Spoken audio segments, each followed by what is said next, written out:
Solar furnace, finally and fully assembled after 2 seasons.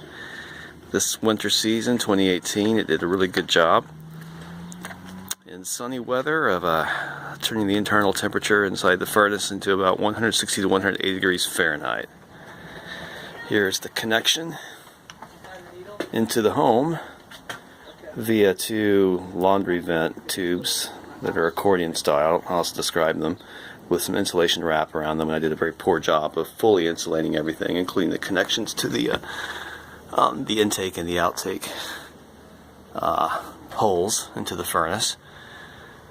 So this pipe right here takes cold air from the home via a fan, sucks it into the box or pushes into the box down this ductwork box right there into a hole that goes straight into the furnace.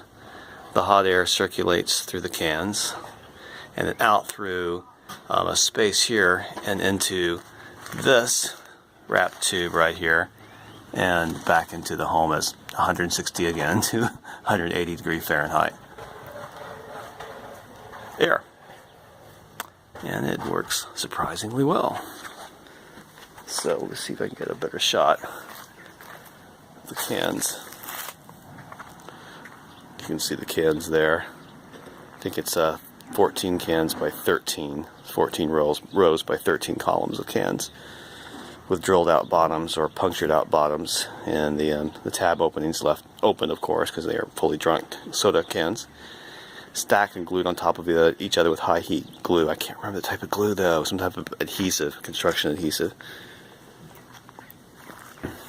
And there it is.